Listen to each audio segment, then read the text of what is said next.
The moment her voice cracked in that quiet office, something inside Michael Holt fractured too. Because desperation has a sound, and he recognized it before he even understood what she was asking.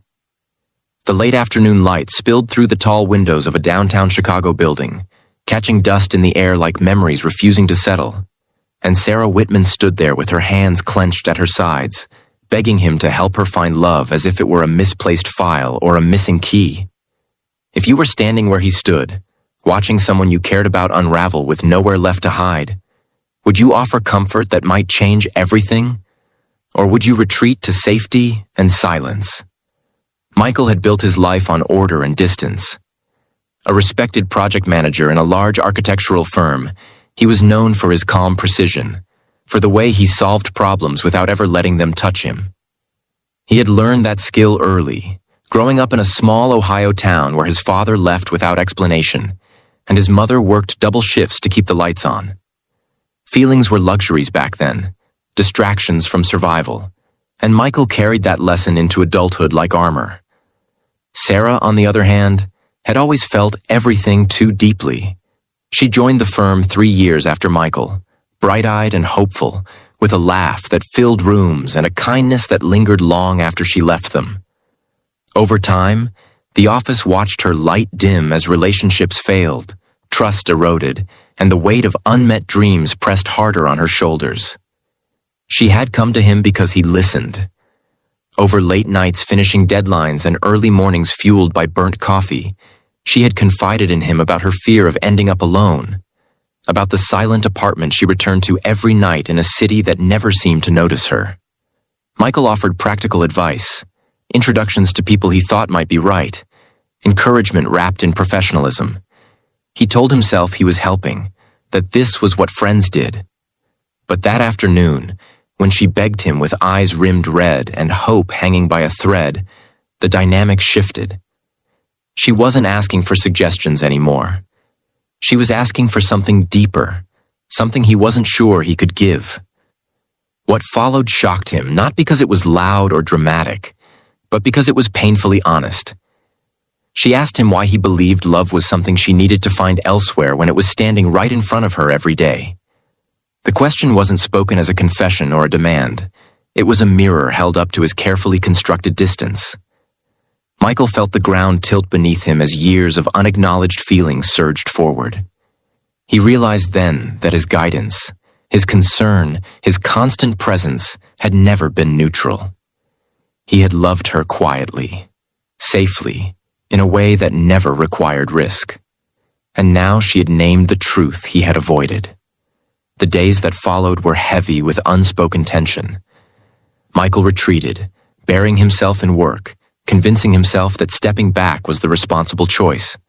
Sarah tried to regain her composure, apologizing for her vulnerability, promising she would handle things on her own. The office returned to its usual rhythm, but something essential had been lost. Michael watched her from across conference tables, noticed the way she smiled less, how she stopped seeking him out. At night, he lay awake in his condo overlooking Lake Michigan, staring at the city lights and questioning the beliefs that had kept him safe but alone.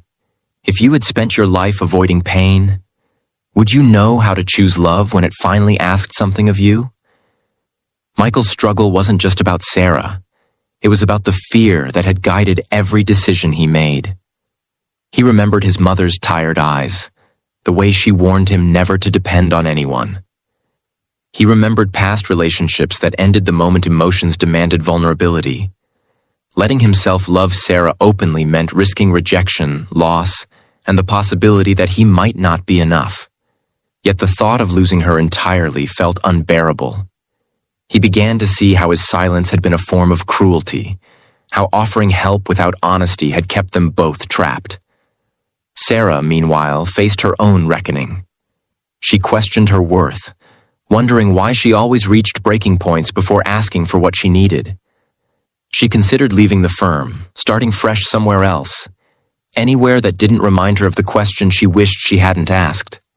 Her friends urged her to protect herself, to stop hoping for someone who seemed incapable of choosing her. But late at night, when the city quieted and loneliness crept in, she acknowledged that loving Michael had taught her something important. It had shown her that love wasn't about perfection or certainty. It was about courage.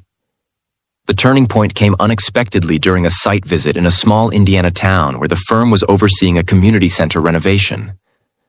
A sudden storm forced the team to shelter inside the unfinished building, rain hammering the roof like a relentless reminder of things left undone.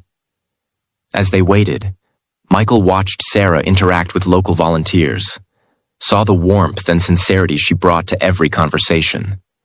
In that moment, clarity cut through his fear. He understood that love was not a risk to be managed, but a choice to be made. Avoiding it had cost him years of connection, and continuing to avoid it would cost him her. When they returned to Chicago, Michael asked for time away from work, something he had never done before. He spent days walking the city, revisiting places that marked his past, letting himself feel the grief he had long suppressed. He sought counseling, confronting the wounds that shaped his distance.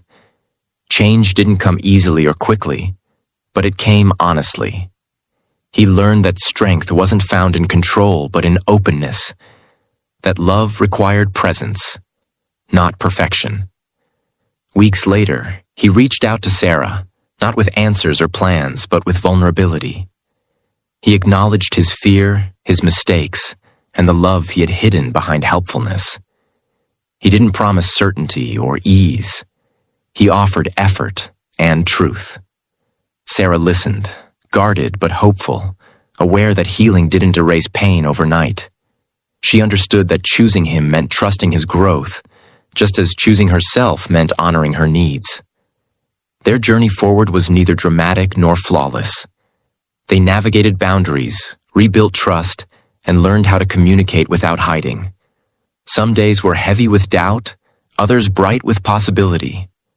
Love, they discovered, wasn't found in grand gestures or perfect timing, but in the quiet decision to show up again and again.